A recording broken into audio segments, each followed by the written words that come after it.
now. And today, now I'm going to do it officially. Welcome everybody to our Educator Spotlight series. And I have two guests with me. I have Jacqueline Cherry and Anne Couyoumjian. No, yes. I messed it up, I'm sure. And thank you, Eric. A different time each way, right? I think I did. Sorry. Sorry, Anne. I appreciate your effort. Couyoumjian, you were close. Oh, okay. I had it right during our practice, but yes, you did.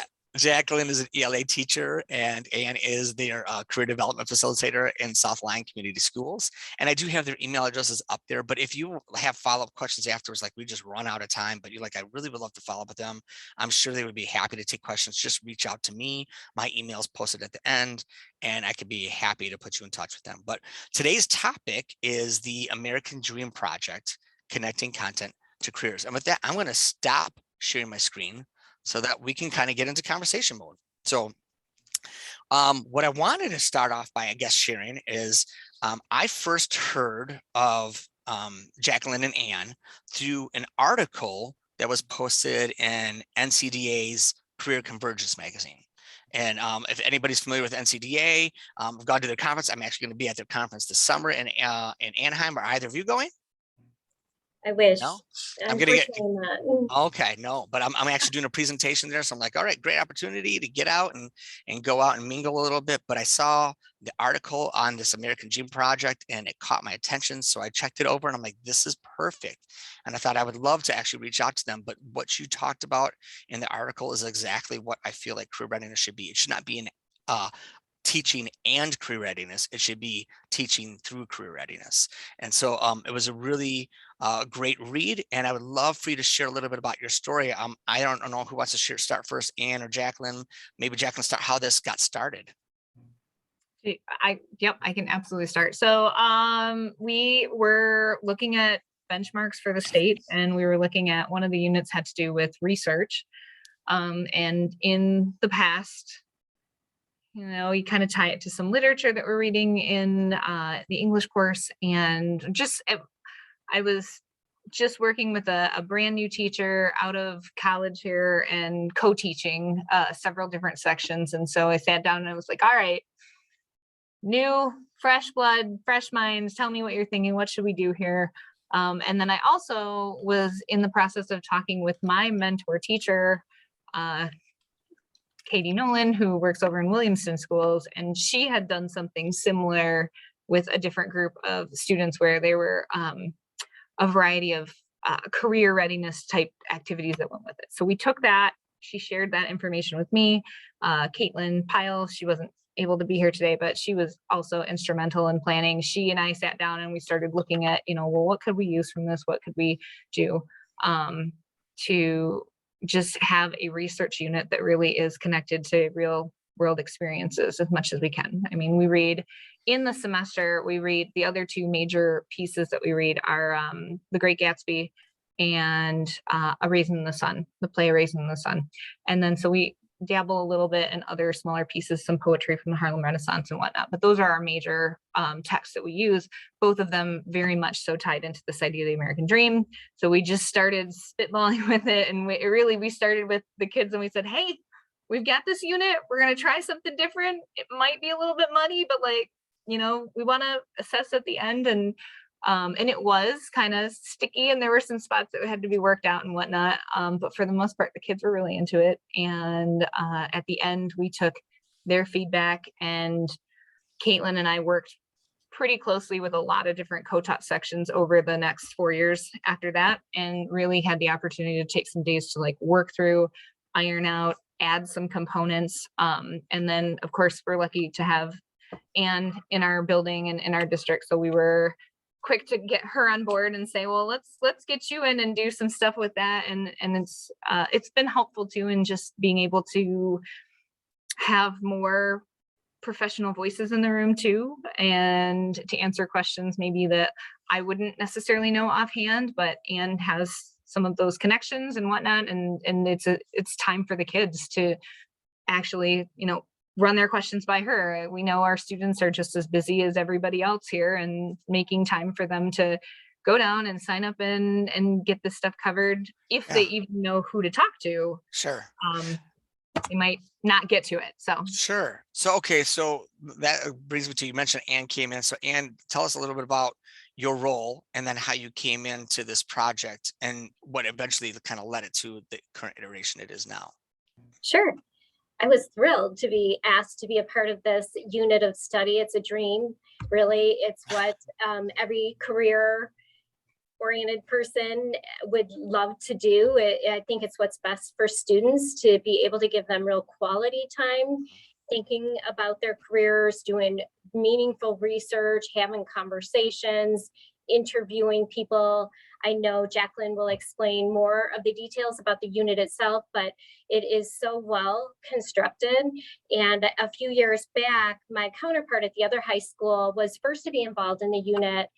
And then the following year, I was fortunately asked to be a part of it. And it has grown over the last couple of years and developed, as Jacqueline has mentioned. You take what works really well, and then you build on it, and you get that feedback from students and try to incorporate what they're looking for. But what I have loved best is just hearing what it means to students at the end. And thankfully, Jacqueline has been great about surveying her students, and from that feedback, I think every year it's gotten better and better. But it's a wonderful unit to be a part of. I'm happy to be able to add a career voice to that and be able to provide tools for the students to work with throughout the unit.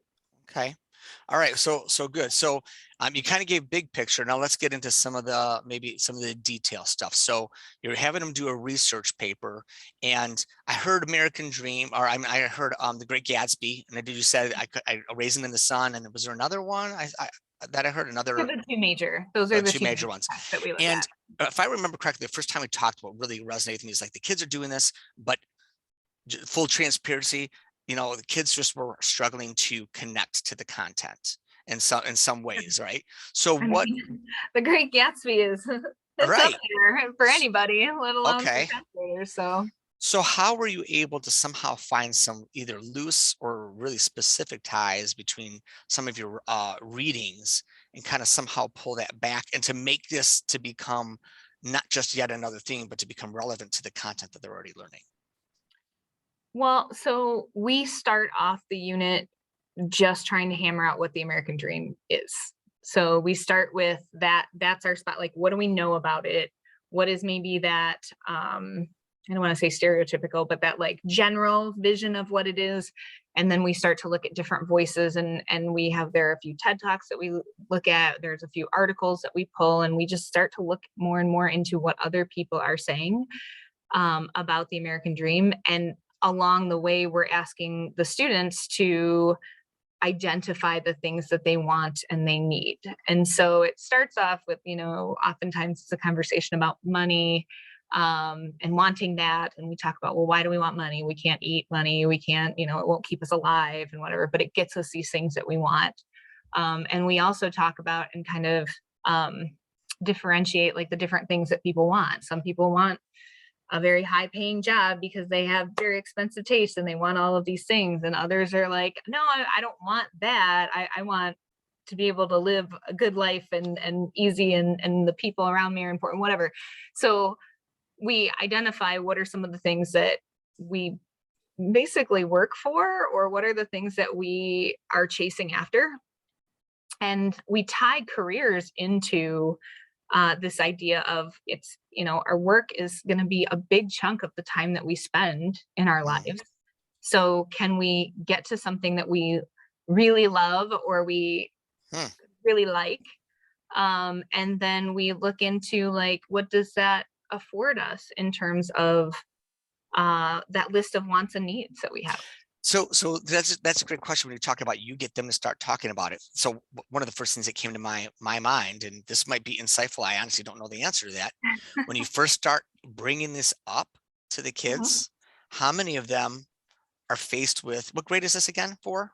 10th grade. So 10th graders, what percentage of your kids or how many of your kids have been faced, are starting to get to the, I haven't really thought about it. Like, how many of your kids have said, like, I haven't thought about my future? Like, where does that conversation come where this is like, oh, like, So go ahead.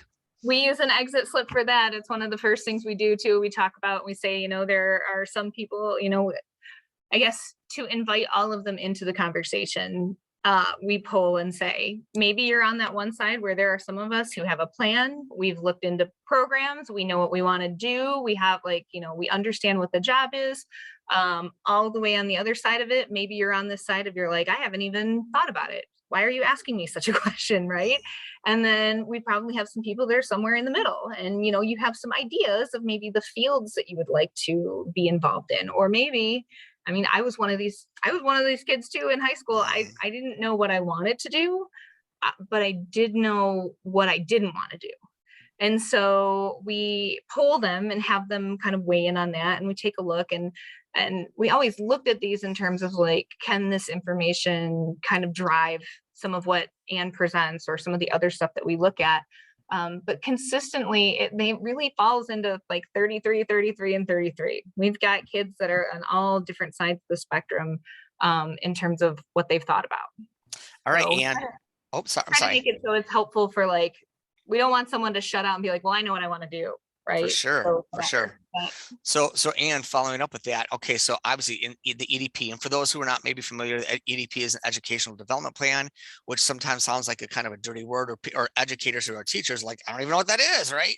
Right. Or when I've talked to some, like, well, there's a Zello or a Naviance or whatever tool you use, they don't realize that and the EDP are one and the same. So you're coming in and you're kind of working with the students on that. How are you able to pull that in to make it seamless as part of this whole project, the research project, and then also tying it into content? Sure. I do love that we have Zello to work with now in our district, and we do use it for the students to complete their EDPs, which is assigned obviously at every grade level, and there's different requirements at each grade level from a career standpoint for the students to accomplish. But what I really love about this unit of study in English 10 is when we work with students on EDPs, sadly, this is not our objective, but sometimes they view it like a one and done. And, you know, I do like Zello. We have seen a great increase in student usage that we didn't have prior to, in them repeatedly going into Zello and really using that platform and building out their portfolio, if you will, within Zello. But what unfortunately happens with some of the students is they do the minimum, right? They do what they have to do, and then they think, okay, I'm done.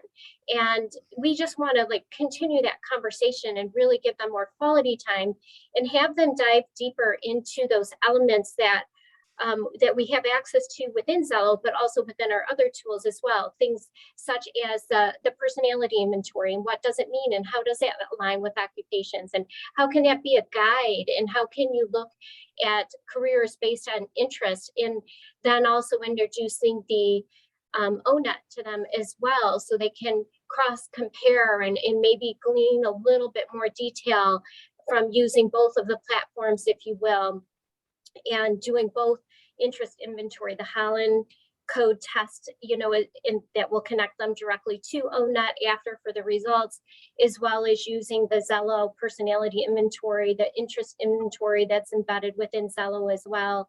Again, to be a guide for them and to be a tool and to be able to show them more than we can when we're trying to get them to get their EDP done. You know, when they're trying to get their EDP done, you have a lot of requirements that all students in the building need to meet in limited time to make that happen. So having an opportunity to go into a classroom and have a deeper conversation is ideal.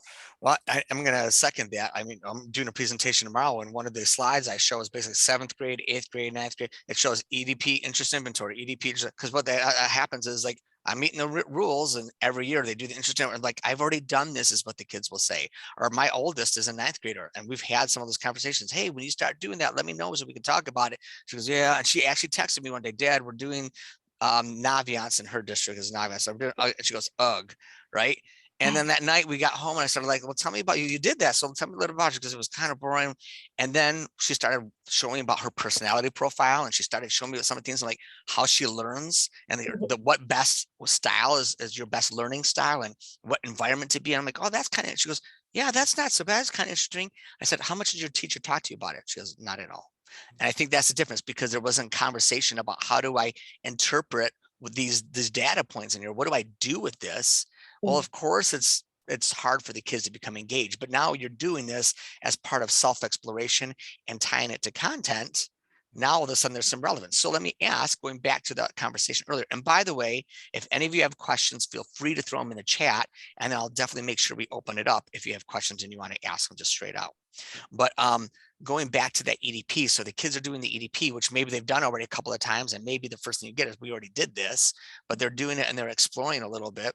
One of the questions I have from beginning to end, do you get kids say like they've changed their mind when they've done a really true deeper dive in exploration? Are kids having a better understanding of themselves, that they actually are getting some kids changing their mind on things that they're interested in? Absolutely. It absolutely happens, and frequently. I think, and that's part of the process. It's like Jacqueline had mentioned, sometimes it's can be, especially in grade 10, equally important to know what you don't like as much as what you do like, and start to kind of have a process of elimination and be looking at what their interests are and what classes do they enjoy and what types of things do you like to do outside of school, and try to help them to fit all those pieces together to then realize how that can parlay into different career opportunities for them based on their interest and their skills, and just to the deeper again the understanding, and the more they know about themselves, the better choices that they'll make. So it's just given that chance. And I love that Jacqueline's unit has them actually doing research, so that it really helps them to get a better picture of what a career would look like. So in the end, and Jacqueline will explain it better, but they fine tune and they narrow down their list, and then they select a career to do more in-depth research on. And they do everything, as she will mention too, from interviewing an elder to doing some real solid research behind what they do to put together. Do you want to explain it, Jacqueline, the paper that you have them complete at the end of this unit? Yeah, actually, that was going to actually what I was going to circle back to. So my question is, because I know Tara, I'm looking, sorry, but I'm looking not to throw you under the bus or put you on the spot, I should say, but I'm looking and I see your English language arts teacher. So I'm a former language arts teacher. And so what I really say is, like, from the career readiness side, I'm like, yes, I get this. I'm really excited about it. But from the teacher side, the teacher says, okay, that's all well and good that I'm helping my career person do their career work, but what's in it for me, for lack of a better word, as a teacher? How am I helping to meet my standards by doing this program and keep my kids engaged? So I guess my question is, how does doing this unit help you as an English teacher? So when we get to a summative writing at the end, they've done all of this research. We hit on a whole bunch of different resources. So in terms of like a bibliography or works cited page here, we have the kids do an annotated works cited page. So they have to extract, like, what was it that I got from this source and how did I use this one and that one. And then we have several components of the project that we have them write on. So it ends up being a summative piece. It has to take all of the different parts that we've looked at and put them together. But in some ways, it's not, I guess, that routine like by paragraph essay. So I find that some students are able to write and score higher on these because we're broken down into sections. But we really use that element of so you've done this deep dive now, you kind of answered some questions. Maybe you still have other questions. You haven't, maybe you don't have it all. It doesn't matter. What it matters is that you can show evidence that you did some research and how that has shaped or formed your thinking. So where were we at the beginning of this? What does the American dream mean to you? How does career fit into this? How do you feel about it? And then what elements of the process helped you to come to that? And I think at the heart of it, in English class, that's what we're looking for all the time. Whatever your point is, how did you do that? What support can you give me for your thinking? What is your logic? And walk through that. And that's where the kids struggle the most too, I think, at least in my experience. They can say, I like this, or I think this character is right or wrong or whatever. But when it comes down to, like, okay, give me some evidence of that, that's what we're using the research for. So this career readiness, the collection of information on jobs here, you think this is a good plan for you, you've decided it's not, we want to leave that open. So even if the research does lean more towards, well, I thought I wanted this, but now I don't. We want to value that and say that research is important to real world. We have to dig into this. And just to speak to, I think you had a question, or Anne might have mentioned there, this idea of students like changing their minds. Absolutely. I can't tell you how many students are like, I'm going to be a lawyer because I like to argue. Right. but then you're like, but you complain about reading all the time. And they're like, Right. oh, well, right. And when they pull up those jobs and the information that Zello and ONA has about those, like, there are definitely some like gasps and audible shock in some of the requirements they have to go through.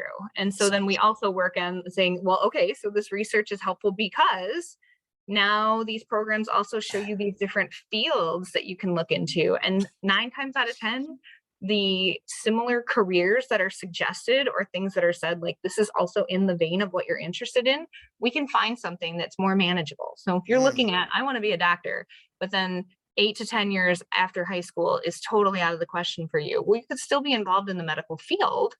There are roles for each individual, but Absolutely. until they sit down and look at that research, they don't even know what those are. They just know doctor, lawyer, teacher, Exactly. firefighter, police, they don't know all these other things here. So we're trying to, I would say as an English teacher, if we're saying that research is important and we want to show our students that they do need to know this, this is going to be something that the real world connections are going to be so easy and seamless, where if I'm doing some sort of research with Gatsby, and I've done it before, like we looked at the time period and we have them research different things that are going on in the 1920s for America.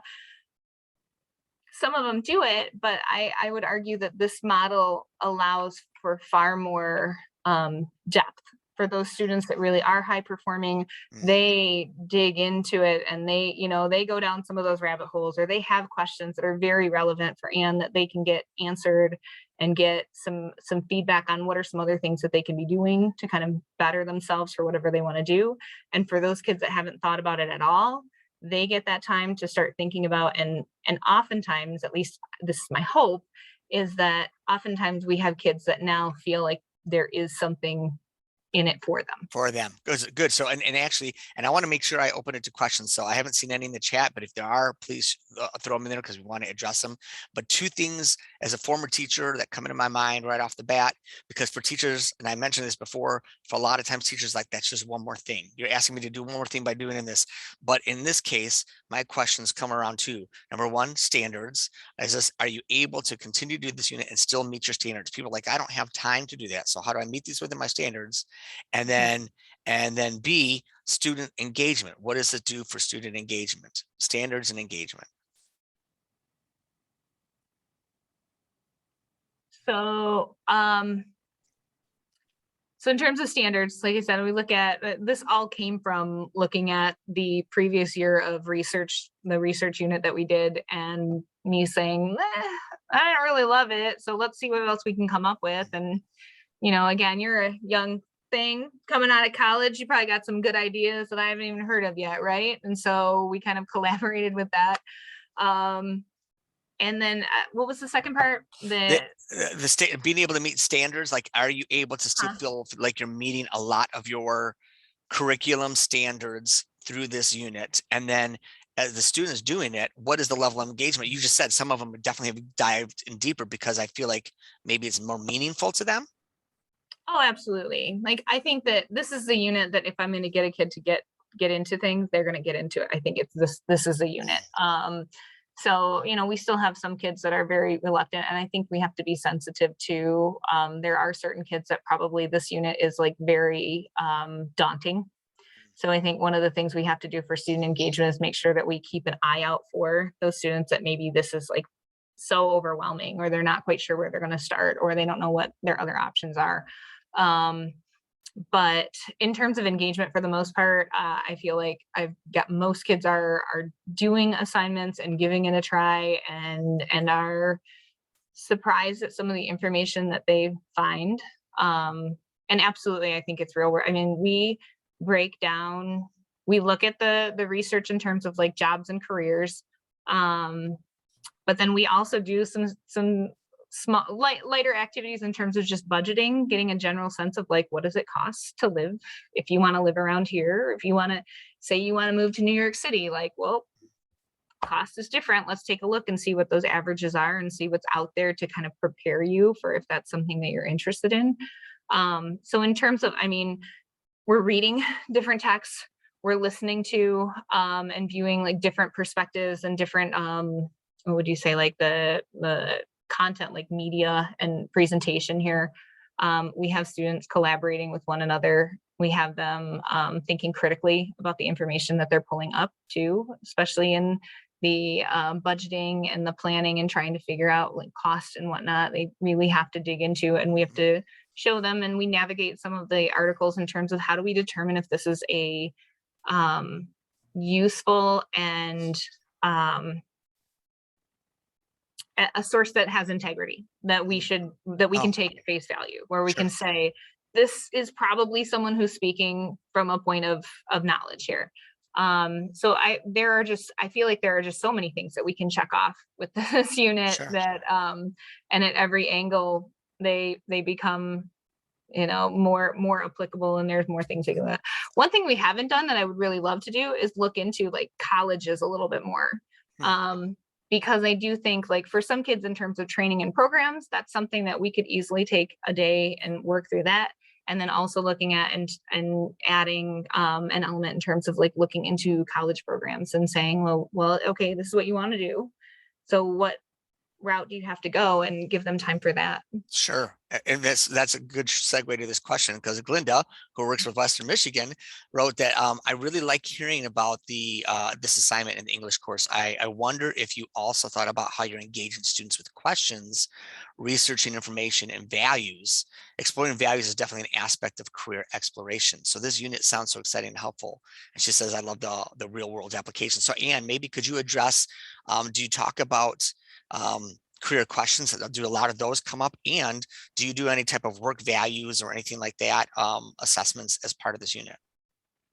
I think this is what the career conversations really is all about. And it's determining who they are and what is meaningful to them. And that is where they start, right? That is their base. Is like, what do they enjoy? What do they value? What's important to them and as Jacqueline had mentioned before, is it important to them to make a lot of money and have a lot of things, or is it more important to them to be helping people, or to be in a profession or a situation where they feel like there is something value added to every day, that if they're making a difference in somebody else's day, and understanding those values can help them to better understand different career options and how their values fit with those career options. And I think in the whole process of the inventories that Jacqueline does on the front end, and then the career conversations that we have when I visit the classrooms as well, this is what it's all about. It's determining, again, who they are and how they can learn about themselves, and how they can realize their strengths and their interests and their values, and how that can fit in with different career options for themselves.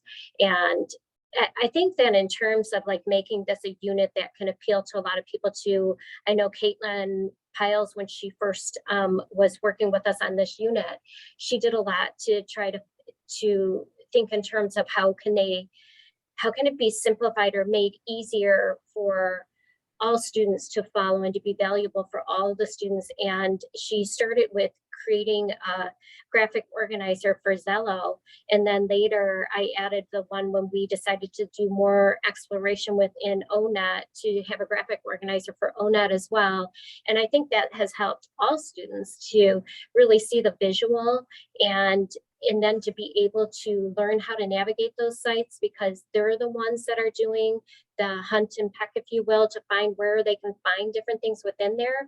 And that can help them, because when they do determine that, okay, this is the lifestyle I want, and how much money do they need to make in order to afford that lifestyle, that budgeting piece, they can get obviously a lot of information right from ONET and Zello regarding how much they would make, and also the fine details too.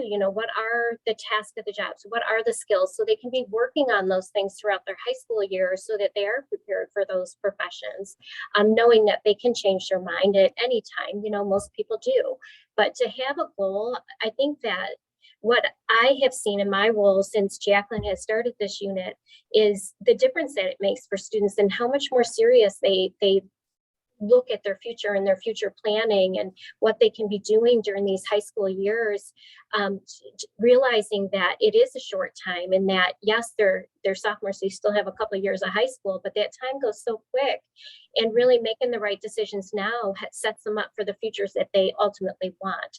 And so to try to make a plan knowing that, okay, this is your dream today, your dream is going to change and evolve through the years, but let us help you. And here are the resources that we have to offer you, and things and activities you can engage in throughout high school to help you to be better prepared for your future. Well, there were two things that I heard you mention that actually resonate a lot with me. Number one is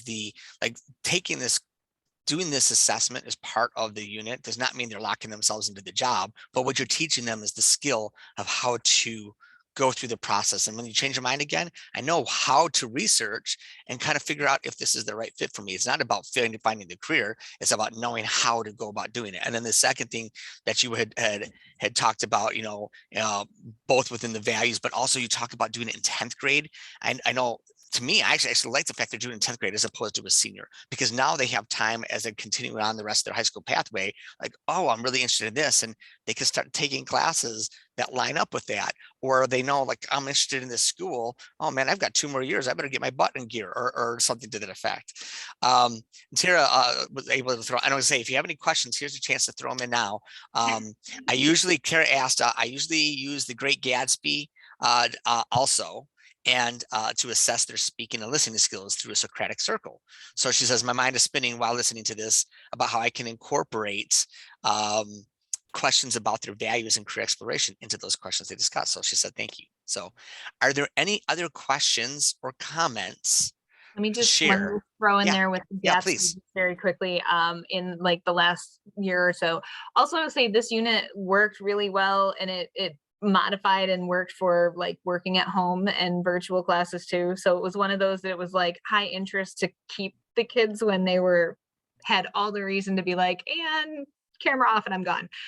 But with Gatsby, I found that there were more students that said they made comments about getting it, or saying like, I understand the American dream makes Gatsby more understandable and approachable. I mean, and I think Gatsby is, in my opinion, a very, highbrow and high level reading and what's going on. And if you don't understand those core ideas of, wanting to better yourself and moving up in levels, and how hard that is sometimes too. One of the other things that I'm kind of working with and starting to think about, and probably going to have to brainstorm with Anne and other people too, how do we infuse a little bit more about privilege in terms of the American dream? Because that is something that comes up in Gatsby and in A Raisin in the Sun. Both of those texts grapple with this idea of, yes, America has this American dream is about bettering yourself, but is also very much rooted in like where you start and what you have to work with. And so